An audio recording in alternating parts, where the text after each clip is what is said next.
Hello, Don here, and welcome to another anime recommendations video. I can't believe I haven't done one for Log Horizon since I've recently been rewatching it.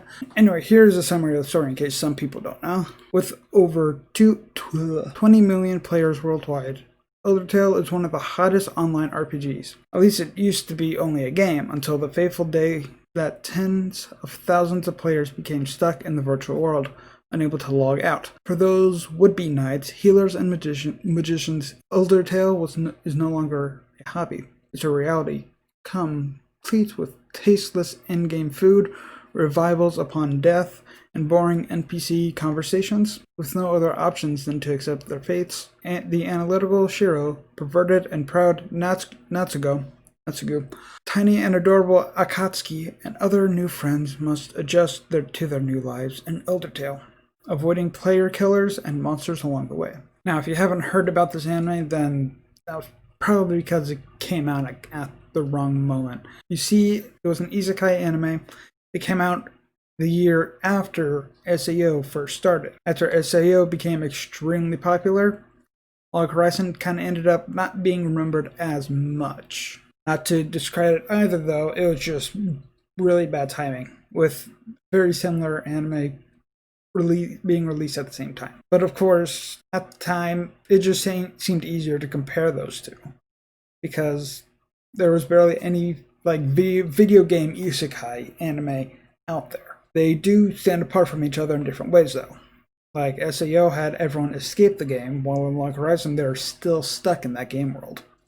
In SAO, people actually died, while in Log Horizon, players have to give up memories of their old lives to be revived in the game. There are more reoccurring characters in Log Horizon, however, than compared to SAO, or at least it just seems that way.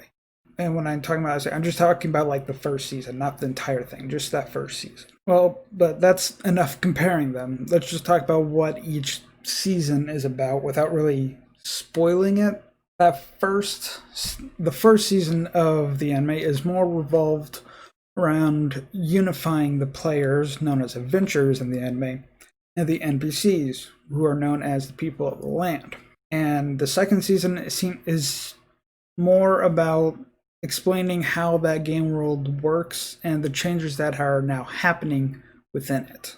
However, both seasons revolve around politics and fighting happening at the same time. That is to say, it goes between these big battles and political mind fights in the same episode, at least in season 1. Season 2 is a bit more about fighting than season 2 is more about fighting.